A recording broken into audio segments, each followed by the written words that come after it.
Modi G7 के लिए Italy के दौरे पर थे और इस बीच जो खबर निकल के सामने आई है उससे यह सवाल उठता है कि आखिर हमारे देश के प्रधानमंत्री का इस तरह से अपमान कैसे कोई कर सकता है। इटली के प्रधानमंत्री सूत्रों के हवाले से और सोशल मीडिया पर यह दावा किया जा रहा है कि प्रधानमंत्री नरेंद्र मोदी को रिसीव करने ना ही इटली के प्रधानमंत्री जॉर्जिया मेलोनी आई थी और ना ही इटली सरकार की ओर से कोई भी मंत्री आए थे, कोई भी कैबिनेट मंत्री आए थे। लेकिन इस बार मोदी जी कोई बखेड़ा खड़ा नहीं कर पाए जैसा उन्होंने पिछली बार किया था। सोशल मीडिया पर सोशल एक्टिविस्ट ने इस खबर को शेयर करते हुए लिखा कि नरेंद्र मोदी को एयरपोर्ट पर रिसीव करने जॉर्जिया मेलोनी नहीं आई और ना ही इटली सरकार का कोई मंत्री आया। इटली वाले भी जानते हैं कि नरेंद्र मोदी कुछ ही महीने प्रधानमंत्री के पद पर रहेंगे। दोस्तों, वो प्रधानमंत्री यानी नरेंद्र मोदी प्रधानमंत्री बाद में रहेंगे या नहीं रहेंगे, कितने दिनों के लिए अभी हैं, ये बाद की बात है। अब वो प्रधानमंत्री हैं। अगर भारत के प्रधानमंत्री का विदेशों में जाकर के उन्हें अपमानित होना पड़ता है, अगर उनका अपमान होता है, तो वो देश के लिए गर्व की बात बिल्कुल नहीं है। दोस्तों, आपको याद है ब्रिक्स समिट में साउथ अफ्रीका में पीएम मोदी का नाच गाने के साथ स्वागत तो हुआ था, लेकिन साउथ अफ्रीका के राष्ट्रपति मोदी जी को रिसीव करने नहीं आए थे, जिसे लेकर के ब्रिक्स समिट से पहले ही बड़ा विवाद खड़ा हो गया था। और यह दावा साउथ अफ्रीका के अखबार डेली मैवरिक ने किया था। साउथ अफ्रीकी अखबार डेली मैवरिक ने टफ लव ट्रायंगल इस आर्टिकल में यह दावा किया था कि मोदी जी आधे घंटे तक गुस्से में फ्लाइट के अंदर बैठे रहे, वो बाहर आना ही नहीं चाह रहे थे, क्योंकि साउथ अफ्रीका के जो राष्ट्रपति हैं रामाफोसा उन्हें रिसीव करने नहीं आए थे। जिसके बाद जो साउथ अफ्रीकी सरकार है उनकी ओर से कैबिनेट मिनिस्टर को भेजा गया था और फिर पीएम नरेंद्र मोदी बाहर आए थे। और इटली की G7 समिट में भी वही हुआ, बस मोदी जी इस बार उस तरह का रिएक्ट नहीं कर पाए।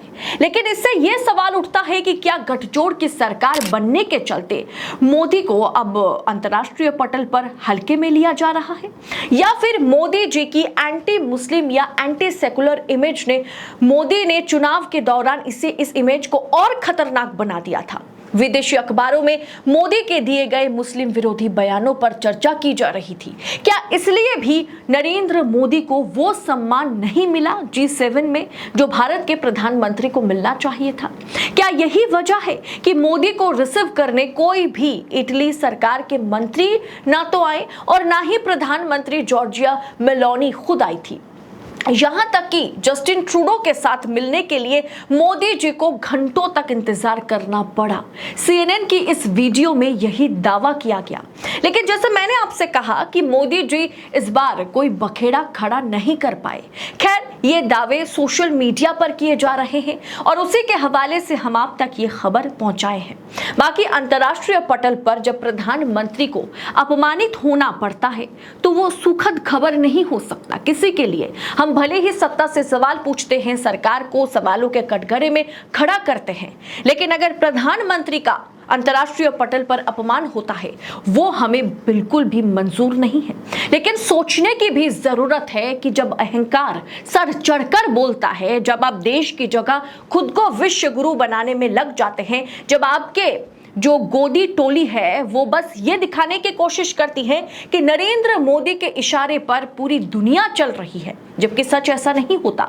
जब आप कहते हैं कि सारे ग्लोबल लीडर एक तरफ है और नरेंद्र मोदी एक तरफ है, उनको आप कुछ अलग बनाने की कोशिश में लग जाते हैं, तब जब वो अहंकार जो है ना, जब वो सर चढ़कर बोलता है, जब चुनाव जीतने के लिए आपको ये कहना पड़ता है कि महात्मा गांधी को विदेशों में कोई नहीं जानता जब तक ना उनके ऊपर एक जो है फिल्म बनी, तब जो है ना विनाश की पटकथा लिखी जानी तो तय है। दोस्तों, इस पूरे विषय को आप किस तरह से देखते हैं कमेंट कर अपनी राय हमारे साथ जरूर शेयर कीजिएगा। क्या नरेंद्र मोदी की जो एक एंटी मुस्लिम या एंटी सेकुलर इमेज बन गई है अंतर्राष्ट्रीय पटल पर, जिसे लेकर के तमाम बड़े बड़े इंटरनेशनल मीडिया आए दिन रिपोर्ट करते रहते हैं, क्या वो एक बड़ी वजह बन गई है नरेंद्र मोदी के लिए कि अब उन्हें वो सम्मान नहीं मिल सकता जिसके वो हकदार हैं? दोस्तों, इस पूरे विषय पर आपकी टीका टिप्पणी जो भी होगी कमेंट कर अपनी राय हमारे साथ जरूर शेयर कीजिएगा।